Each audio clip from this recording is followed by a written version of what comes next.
So there's this theory that I've been thinking about a lot for the past few days.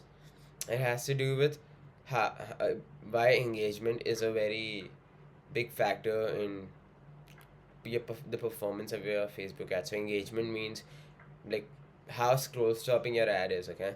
Like how many people while scrolling through social media they will stop and they will look at your ad, or they will watch your video completely, or and then after watching that video or like looking at your ad, then how many people will then like the like, comment, share, things like that, okay?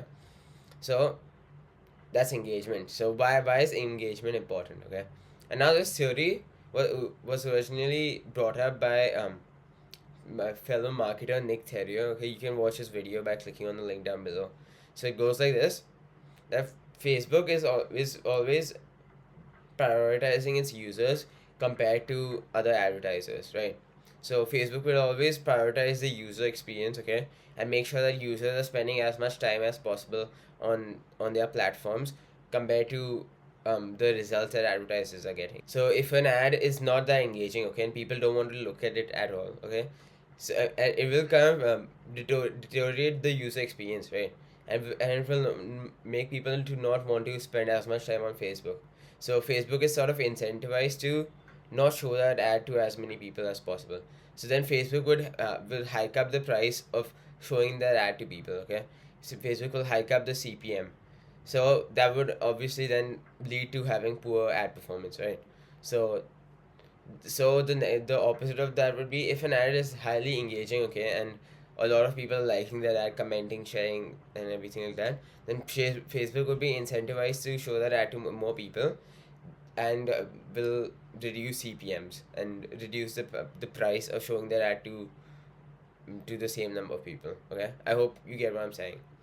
So because Facebook is incentivized to show ads that have more engagement, that is something that we advertisers need to prioritize for, right?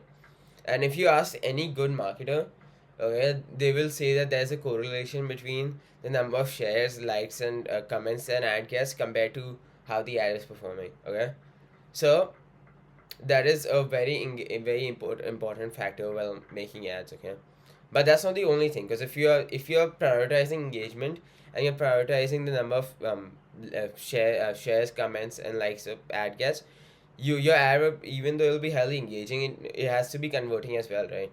Because if it's only engaging, then you won't get any sales. Even if you have cheaper ad costs, cheaper CPMs, you won't end up getting any sales. So you sort of need to prioritize for both, um, the number of sales you get and how converting your ad is, and for how engaging the ad is.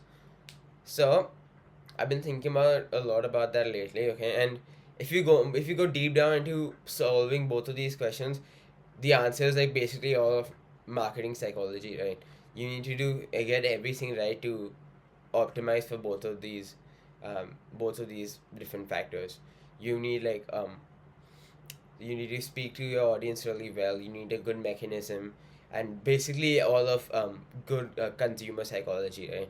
But okay, I don't want you to leave this without any sort of solution. Okay, so there's this one way that I figured out that will get your ad to be engaging and converting both. Okay, and that is to speak to your audience's like deepest desires and speak about their most burning problems, right? So, for example, okay, I have had a knee injury for the past few months, okay, because of which I can't really run at all, okay, and that's been very frustrating for me because running is a very big part of my life for the past few years.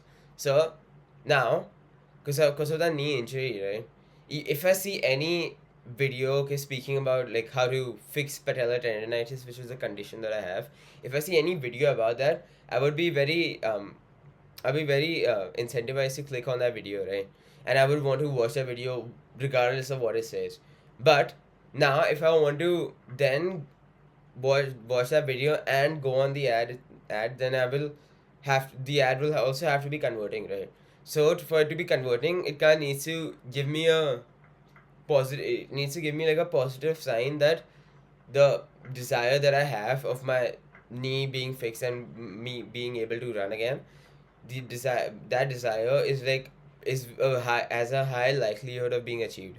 Okay, and now there are various ways to do that, right? You can either talk about your process and how like different it is to like other customers, to like other brands, and you can talk about your like the amount of testimonials you have. Okay, if you have like video testimonials and things like that, which would have a higher likelihood of you guaranteeing to the user that they will achieve that desire. Okay, so that if you speak about those burning desires and you show people a way that they will actually achieve those desires, you would have a very high likelihood of that an ad not only being engaging but also being converting. Right? So yeah, that's all I wanted to talk about today, and that's not the only solution. Okay, keep thinking about how you can make your ad more engaging, and how you can make your ad more converting. Okay, and one more thing, like if you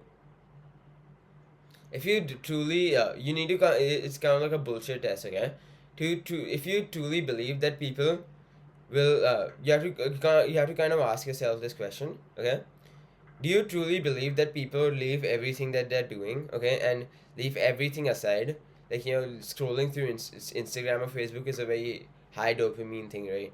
Why would people leave all of that to go and to watch your ad and then go on your website? Okay, that's a question that you need to ask yourself whenever you're about to launch an ad.